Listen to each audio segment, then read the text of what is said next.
PPT dari teman-teman yang lain. Mungkin bisa dimulai dari grup C terlebih dahulu.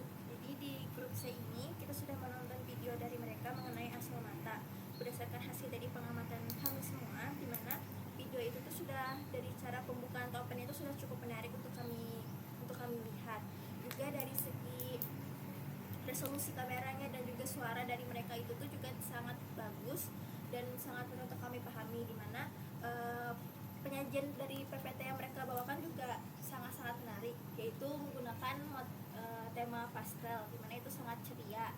Jadi berdasarkan hasil dari penjelasan yang mereka sampaikan, asal mata itu tuh termasuk dalam kelompok hewan yang tidak memiliki rongga tubuh dengan ciri-ciri fisik yang khas itu ya tadi tidak punya rongga tubuh dengan bentuk tubuh bilateral, simetris dan triplogastik dengan 3 lapisan jaringan, yaitu ada extrodam, mesodam, dan endodam. Mereka juga menjelaskan mengenai peran dari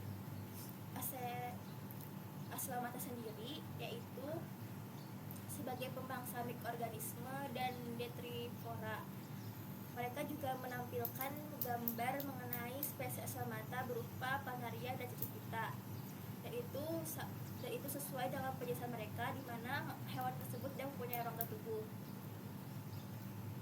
Mungkin untuk kekurangan dari video mereka itu, mereka tidak melampirkan subtitle di video tersebut. Mereka hanya memberikan opening dan penutup yang lumayan bagus. Selanjutnya ke video yang D. Oke, baik. Di sini saya akan sedikit mengomentari tentang video dan PPT dari kelompok D.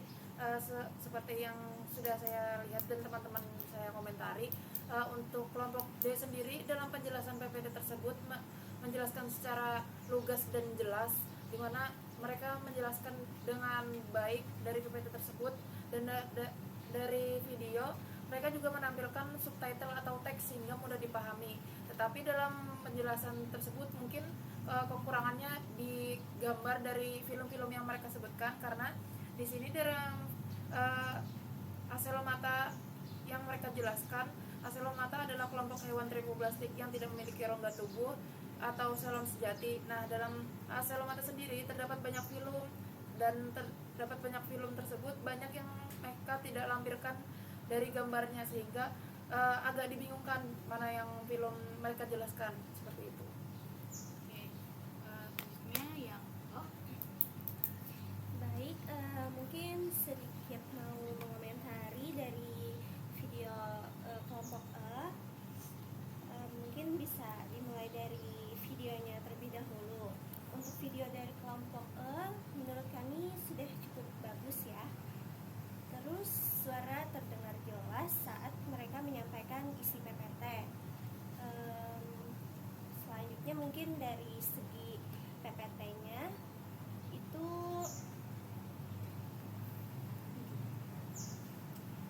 mereka sudah sangat lengkap membuat PPT baik dari definisi. Mereka juga membuat perbedaan pseudocelomata dengan celomata, ciri-ciri umum, klasifikasi. Nah, mungkin di klasifikasi ini mereka hanya terfokus pada 2 film saja, yaitu Rotifera dan Nematoda. Mungkin bisa lebih divariasikan lagi untuk film yang lainnya. Terus mereka juga menambahkan peran dalam rantai makanan dalam ekosistem, dan itu disampaikan menurut kami sudah cukup baik, tapi mungkin akan lebih menarik lagi jika disertai contoh spesifik dari hewan-hewan tersebut.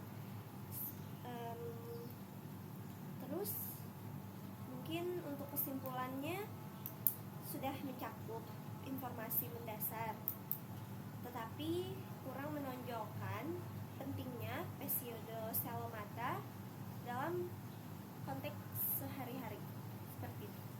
Oke, selanjutnya yang F. Ya, masuk ke hasil video pada kelompok F yang pseudocelomata. Secara keseluruhan sudah baik, tapi kurangnya hanya pada resolusi dan suara yang semakin jauh tuh semakin kecil dan pada saat penyampaian PPT-nya. Kemudian lanjut pada presentasi isi PPT-nya, di mana definisinya penjelasannya cukup jelas dan sederhana. Kemudian masuk pada klasifikasi atau filmnya. Di sini informasi yang mereka sampaikan spesifik tentang filmnya sudah baik. Akan lebih baik jika disertakan karakteristik utama setiap film untuk memperkaya pengetahuan yang membaca atau membaca film itu. Kemudian kepada ciri-ciri umumnya. Di sini deskripsi ciri-cirinya sudah cukup jelas dan sesuai, namun alangkah baiknya jika dilengkapi dengan ilustrasi atau diagram sederhana untuk mendukung penjelasan. Nah, lanjut kepada peranan ekologis. Di sini perannya sebagai dekomposer dan regulator mikroorganisme dijelaskan cukup baik. Kemudian penjelasan tentang pencernaan, ekspresi dan reproduksi sudah mencakup informasi yang dibutuhkan. Kemudian manfaat dan dampak negatif. Penjelasannya mencakup dua sisi, yaitu positif dan negatif, yang memberikan perspektif yang seimbang. Namun contoh spesifiknya dampak pada ekosistem atau manusia bisa lebih diperluas lagi. Kemudian terakhir itu pada kesimpulan. Di sini kelompok F sudah mengemas inti presentasi dengan baik. Mungkin sarannya hanya tambahkan diperkuat pada pengaitan manfaat dalam kehidupan sehari-hari. Baik, selanjutnya untuk kelompok G, sedikit mengomentari dari videonya. Videonya itu resolusinya sudah bagus dan suaranya juga terdengar jelas. Kemudian untuk PPT-nya sudah menarik, tetapi ada kurangnya menyertakan ilustrasi atau gambar dalam PPT tersebut untuk memperjelas dan memperkuat pemahaman, terutama untuk Spilum Crustacea, Chelycerata, dan Insecta. Terus kurangnya penjelasan fungsi penting. Di situ hanya disebutkan secara umum seperti membantu penyerbukan atau sebagai sumber pangan, namun detail spesifik atau studi kasus yang menggambarkan pentingnya peran tersebut tidak disertakan. Terus gaya bahasanya terlalu ilmiah dan bisa lebih disederhanakan agar lebih mudah dimengerti oleh audiens non biologi. Itu yang H. Saya sendiri. Jadi untuk yang H ini itu bertemakan film Arthropoda. Jadi di dalam video yang sudah dibikin sama mereka itu sudah sangat bagus karena menggunakan rekaman suara.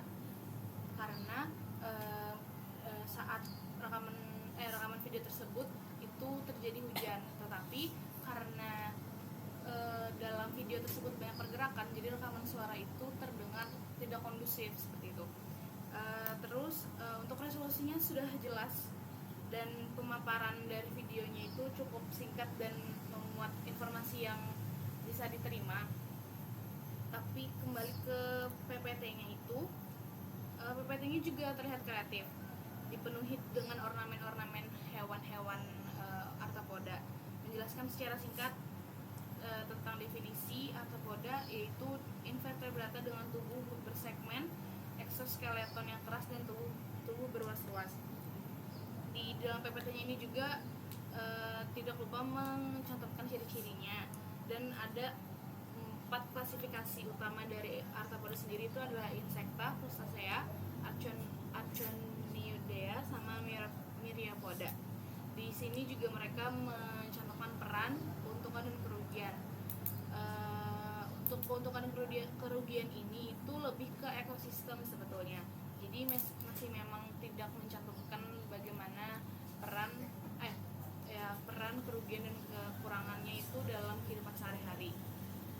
Di sini juga mereka mencantumkan adaptasi dan pentingnya konservasi arthropoda. Jadi sebetulnya PPT mereka ini cukup informatif dan sangat singkat, jadi sangat mudah untuk dipahami gitu.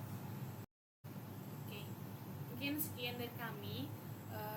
Salah hilaf mohon maaf, saya tutup. Wassalamualaikum warahmatullahi wabarakatuh.